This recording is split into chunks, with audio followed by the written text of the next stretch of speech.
Hard work না smart work? এই প্রশ্নটা এখন খুব পপুলার। কেউ বলে হার্ডওয়ার্ক ইজ দ্য কি টু সাকসেস, আবার কেউ বলে হার্ডওয়ার্ক না স্মার্ট ওয়ার্ক দরকার। আসলে প্রশ্নটাই ভুল।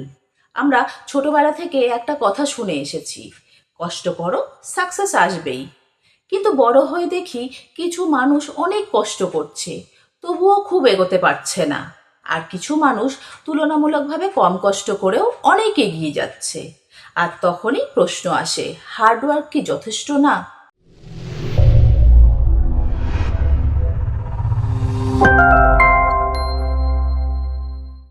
হার্ডওয়ার্ক ইম্পর্টেন্ট, এটা সত্যি। কিন্তু অনেক সময় শুধু হার্ডওয়ার্ক সময় নষ্ট করে, কিন্তু সেরকম কোনো ফলাফল পাওয়া যায় না।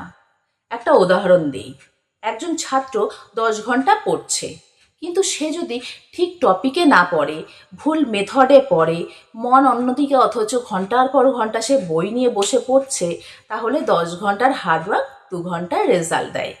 আর এখানেই স্মার্ট ওয়ার্ক আসে। স্মার্ট ওয়ার্ক মানে শর্টকাট না, স্মার্ট ওয়ার্ক মানে right strategy, right priority and right method.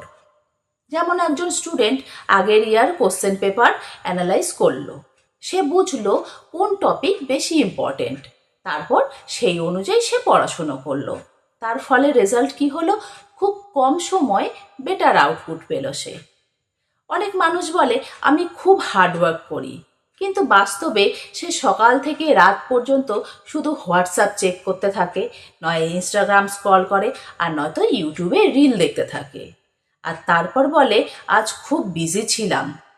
Hard work ছাড়া সাকসেস হয় না, আর স্মার্ট ওয়ার্ক ছাড়া হার্ডওয়ার্ক ওয়েস্ট হয়ে যায়। মানে হার্ডওয়ার্ক গিভস এফোর্ট, আর স্মার্ট ওয়ার্ক গিভস ডিরেকশন। তাই আসল প্রশ্ন হার্ডওয়ার্ক বা স্মার্ট ওয়ার্ক না, রিয়েলিটি হলো হার্ডওয়ার্ক ইঞ্জিন আর স্মার্ট ওয়ার্ক দ্য স্টিয়ারিং। সুতরাং বেস্ট কম্বিনেশন হলো hard work plus smart work is equal to success. তোমার মতে সাকসেসের জন্য কোনটা বেশি ইম্পর্টেন্ট, হার্ডওয়ার্ক না স্মার্ট ওয়ার্ক? কমেন্টে লেখো, আর চ্যানেলটিকে সাবস্ক্রাইব করো।